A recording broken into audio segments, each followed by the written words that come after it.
कार्तिक मास व्रत कथा। कार्तिक माह में पवित्र नदी या जल से स्नान और कार्तिक मास की कथा का विशेष महत्व माना गया है। इस पूरे माह में कार्तिक स्नान और भगवान की आराधना की जाती है और कार्तिक मास की कथा सुनी जाती है। इससे सांसारिक पापों का नाश होता है और भगवान श्री हरि विष्णु की कृपा प्राप्त होती है।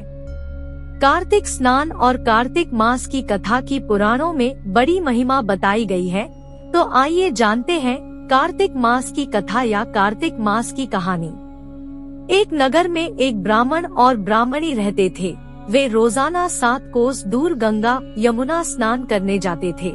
इतनी दूर आने जाने से ब्राह्मणी थक जाती थी। तब ब्राह्मणी कहती थी कि हमारे एक बेटा होता तो कितना अच्छा रहता। बेटे के बहू आती तो हमें घर वापस जाने पर खाना बना हुआ मिलता और बहू घर का काम भी कर देती।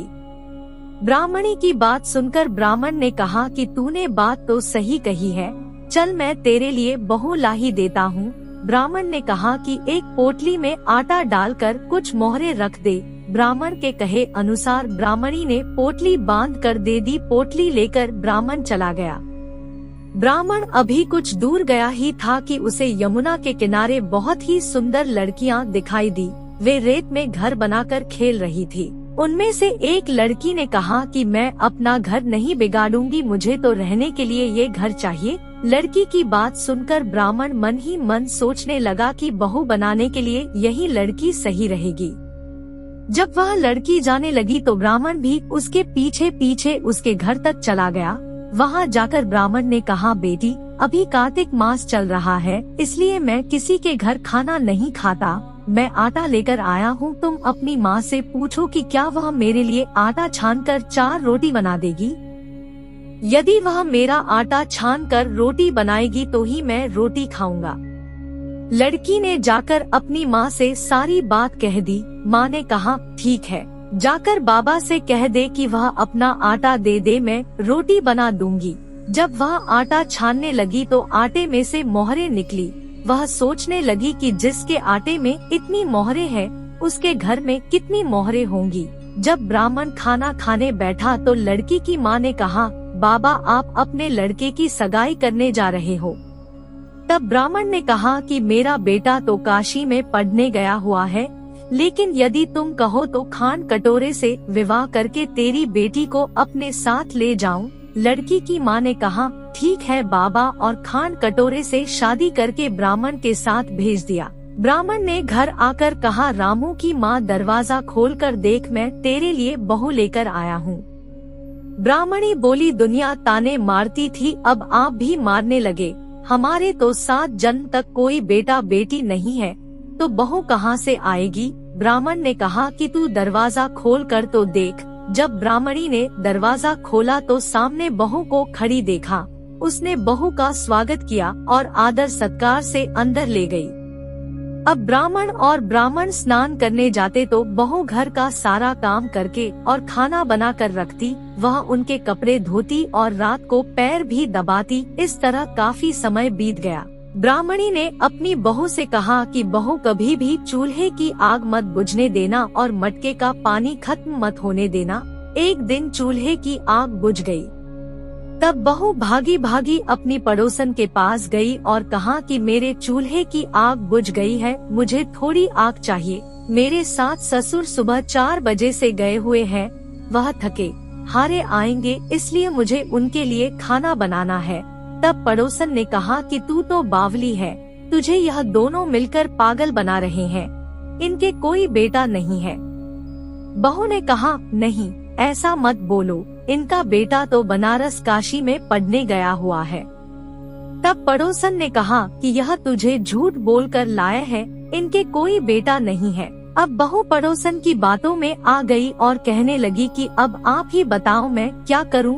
पड़ोसन ने कहा कि करना क्या है, जब तुम्हारे सास ससुर आए तो जलीफू रोटियां बना कर देना और बिना नमक की दाल बना कर देना। खीर की कड़छी दाल में और दाल की कड़छी खीर में डाल देना। वह पड़ोसन की सारी सीख लेकर घर आ गई। जब उसके सास ससुर घर आए तो उसने ना तो उनका आदर सत्कार किया, ना ही उनके कपड़े धोए।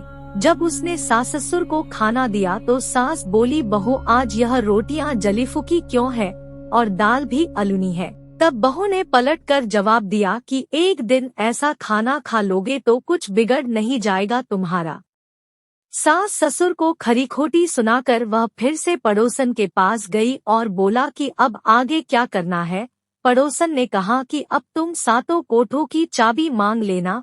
अगले दिन जब भी स्नान करने के लिए जाने लगे तो बहू अड़ गई कि मुझे तो सातों कोठों की चाबी चाहिए। तब ससुर ने कहा कि इसे चाबी दे दो, आज नहीं तो कल इसे ही देनी है। तब सास ने बहू को चाबी दे दी। सास ससुर के जाने के बाद जब बहू ने दरवाजे खोले तो देखा कि किसी में अन्न भरा है, किसी में धन भरा है और किसी कोठे में बर्तन पड़े हैं। जब उसने सबसे ऊपर का 7वां कोठा खोला तो देखा कि शिव जी, पार्वती माता, गणेश जी, लक्ष्मी माता जी, पीपल पतवारी, कार्तिक के ठाकुर, राई दामोदर, तुलसा जी का बिड़वा, गंगा यमुना व 33 कोटि देवी देवता विराजमान है। वहीं पर एक लड़का चंदन की चौकी पर बैठा माला जप रहा है। यह सब देखकर उसने लड़के से पूछा कि तू कौन है। तब लड़का बोला कि मैं तेरा पति हूँ, अभी दरवाजा बंद कर दे, जब मेरे माता पिता आएंगे तब दरवाजा खोलना। यह सब देखकर बहू बहुत खुश हुई और 16 श्रृंगार कर सुंदर वस्त्र पहनकर अपने सास ससुर का इंतजार करने लगी। उसने अपने सास ससुर के लिए अच्छे अच्छे पकवान बनाए। जब उसके साथ ससुर घर पर आए तो उसने उनका आदर सत्कार किया और प्रेम पूर्वक खाना खिलाया और पैर पैर दबाने लगी। पैर दबाते दबाते बहू ने कहा कि माँ, आप इतनी दूर गंगा यमुना स्नान करने के लिए जाती हो तो आप थक जाती हो, इसलिए आप घर पर ही स्नान क्यों नहीं करती हो। यह सुन सास कहने लगी कि बेटी, गंगा यमुना घर पर तो नहीं बहती है। तब उसने कहा, हाँ माँ जी बहती है, चलो मैं आपको दिखाती हूँ।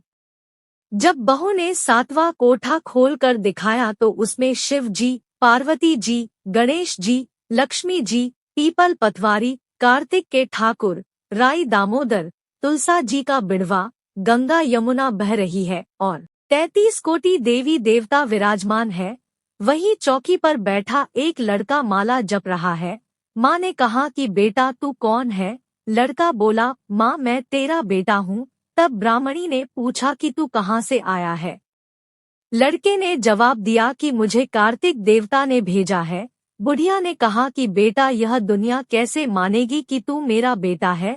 बुढ़िया ने कुछ विद्वान पंडितों से मदद मांगी। पंडितों ने कहा कि इस पार बहू बेटा खड़ा हो जाए और उस पार बुढ़िया खड़ी हो जाए। बुढ़िया ने चमड़े की अंगिया पहनी हो और छाती में से दूध की धार निकलकर बेटे की दाढ़ी मूछ भीगे और पवन पानी से गठजोड़ा बंधे, तब माने कि यह बुढ़िया का ही बेटा है। उसने ऐसा ही किया। चमड़े की अंगिया फट गई और छाती में से दूध की धार निकलकर बेटे की दाढ़ी मूछ भीग गई। पवन पानी से बहू बेटे का गठजोड़ बंध गया। यह सब देखकर ब्राह्मण और ब्राह्मणी की खुशी का ठिकाना ना रहा। हे कार्तिक के ठाकुर, जैसे ब्राह्मण ब्राह्मणी को बहू बेटा दिया वैसे सबको देना। कार्तिक मास की कथा कहने, सुनने और हुंकारा भरने वाले सब पर कृपा करना। यह थी कार्तिक मास की कथा। मैं आशा करती हूँ कि आपको कार्तिक मास की कथा पसंद आई होगी। दोस्तों, इस तरह के वीडियो देखने के लिए चैनल को सब्सक्राइब व वीडियो को लाइक शेयर करना बिल्कुल ना भूलें। वीडियो देखने के लिए आपका बहुत बहुत धन्यवाद।